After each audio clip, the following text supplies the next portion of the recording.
Je voudrais ce matin prêcher sur le don du Saint-Esprit. Alléluia. Le jour de la Pentecôte, ils étaient tous ensemble dans le même lieu. Et tout à coup, il vint du ciel un bruit comme celui d'un vent impétueux et remplit toute la maison où ils étaient assis.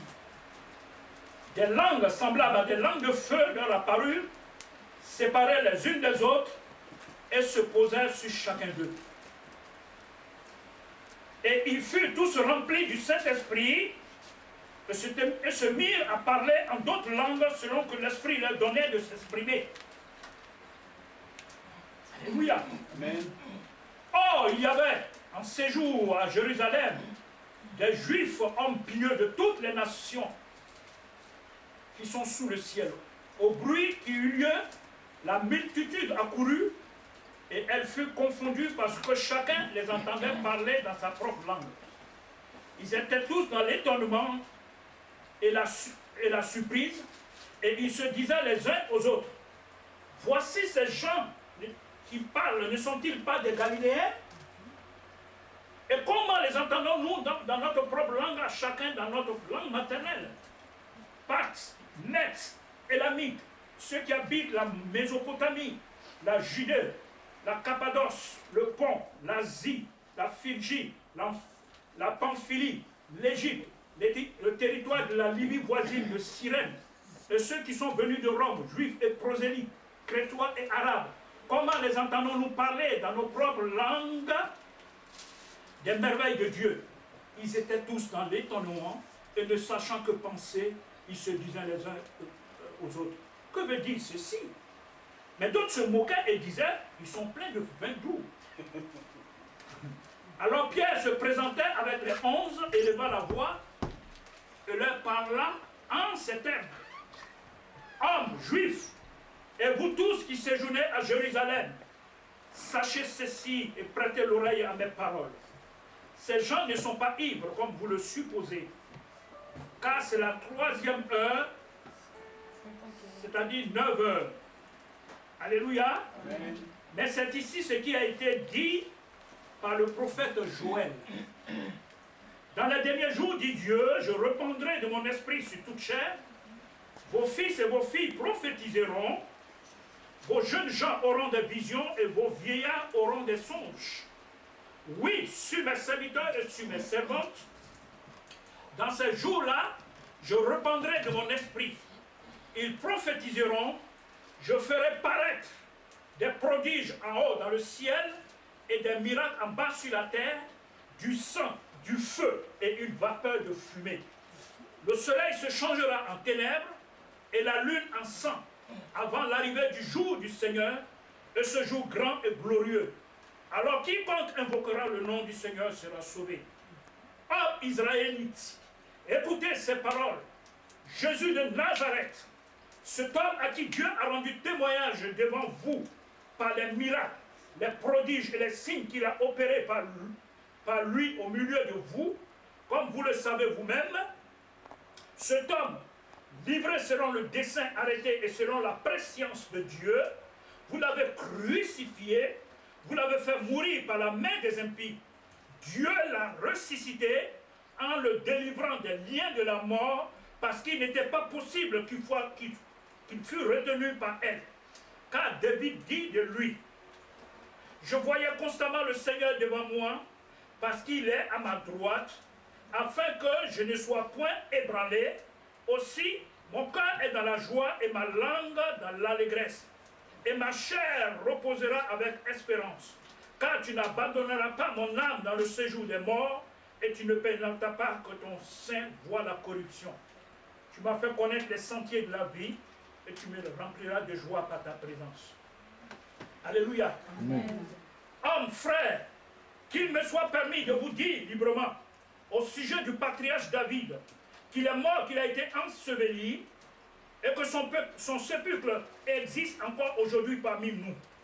Comme il était prophète et qu'il savait que Dieu lui avait promis avec serment de faire asseoir un de ses descendants sur son trône, c'est la résurrection du Christ qu'il a prévue et annoncée en disant qu'il ne serait pas abandonné dans le séjour des morts et que sa chair ne verrait pas la corruption. Et c'est ce Jésus que Dieu a ressuscité, et nous en sommes tous témoins. Élevé par la gloire de Dieu, il a reçu le Père, du Père, le Saint-Esprit qui avait été promis, et il l'a répandu comme vous le voyez et l'entendez. Car David n'est point monté au ciel, mais il dit lui-même, le Seigneur a dit à mon Seigneur, assieds-toi à ma droite jusqu'à ce que je fasse de tes ennemis ton marchepied. Que la maison d'Israël sache avec certitude que Dieu a fait Seigneur et Christ, ce Jésus que vous avez crucifié. Amen. Amen. Amen. Amen. Je voudrais prêcher sur le don du Saint-Esprit. Alléluia. Amen. Mais avant de parler du Saint-Esprit, il faut comprendre que le Saint-Esprit nous a été donné de deux façons. Ce passage nous parle de l'Esprit répandu sur nous. Alléluia. Le Saint-Esprit nous a été donné. Il a été répandu sur nous.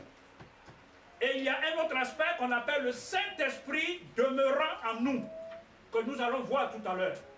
Alléluia. Donc il y a deux aspects du Saint-Esprit. Quand nous parlons du Saint-Esprit, nous allons parler de ces deux aspects. Et ces deux aspects, on les reçoit pas de la même façon. Ces deux aspects sont reçus de façon différente. Et ces deux aspects se manifestent de façon différente. Alléluia. Amen. Il faut que vous compreniez le don du Saint-Esprit qu'on nous a donné. Aujourd'hui, l'Église caricature le Saint-Esprit en faisant passer le Saint-Esprit comme étant un esprit de séduction, un esprit de manipulation, un esprit de mensonge, un esprit de divination. Alléluia. Amen. Alléluia. Amen. Mais en même temps, il y a 2 ou 3 dimanches de cela, je vous ai prêché sur les 7 églises d'Apocalypse. Et nous avons vu que Jésus nous a avertis sur 3 esprits. 2 ont sévi dans l'ancienne alliance. Et il nous prévient que ces 2-là viendront encore dans la nouvelle alliance pour sévir. Il nous a parlé de l'esprit de Balaam. Il nous a parlé de l'esprit de Nicolaïtes.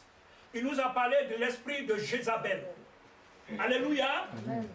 Et nous avons vu que ces esprits-là, le premier Balaam veut dire destructeur. Donc il parle d'un esprit de destruction qui va rentrer dans l'église. Nicolaïtes est un esprit de... Qui se souvient? Alléluia. Les Nicolaïtes. Il y a 3 esprits. L'esprit de destruction, l'esprit de séduction. Oui, il y a l'esprit de séduction, ça c'est Jézabel. Hein? Hein? Non? Je vous ai expliqué pour dire que ces 3 esprits-là représentent 3 choses dans l'église. Alléluia. Et ces 3 choses-là. Bon. On va avancer. Alléluia. Il y a donc Balaam qui est l'esprit de destruction. Son nom c'est destructeur. Alléluia. Et je vous ai parlé de Nicolaïte qui veut dire dominateur. Donc c'est l'esprit de domination. Les pasteurs qui utilisent leur position d'autorité pour dominer le peuple. Et c'est ce que nous voyons aujourd'hui. Et le 3e esprit, c'est l'esprit de Jézabel. Séduction. Qui est l'esprit de séduction. Il y a beaucoup de choses, mais nous prenons l'esprit de séduction. Donc aujourd'hui, ces esprits-là sévissent dans l'église. Et Jésus nous a prévenus pour nous dire que ces esprits-là viendront séduire, détruire, manipuler. Alléluia. Nous enseigner le mensonge. Alléluia. Amen. Alléluia. Amen.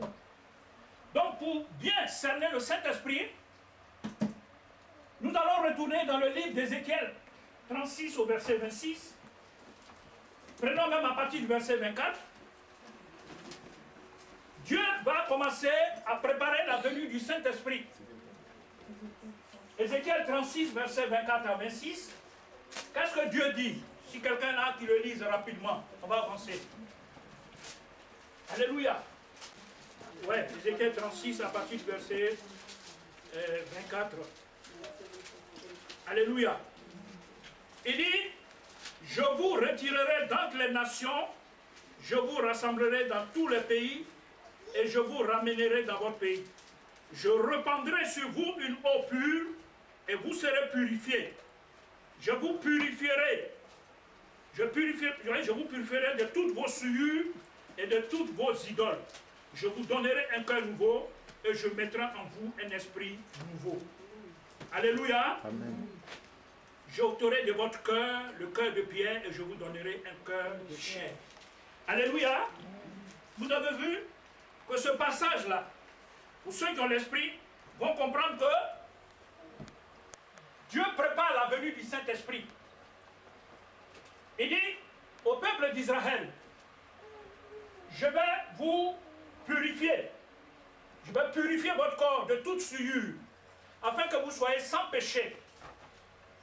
Et je vais vous donner un cœur nouveau et un esprit nouveau. Alléluia. Mais la venue du Seigneur, ça annonçait l'œuvre de Jésus-Christ. Pour que le Saint-Esprit vienne sur nous, il fallait que Jésus passe à la croix pour d'abord purifier nos péchés. Alléluia. C'est la même chose. Alléluia. Et lorsque nos péchés ont été purifiés et que nous l'avons accepté comme Maître Sauveur et Seigneur, l'Esprit peut maintenant descendre sur nous. Alléluia. Alléluia. Mais il y a une chose. Mais personne ne se posait la question de savoir, mais puisque Dieu dit qu'il a purifié son cœur, tout le corps, pourquoi changer le cœur? Tout simplement parce que le cœur de l'homme est le côté le plus mauvais. Ce corps-là ne peut pas être purifié. Il faut changer le cœur.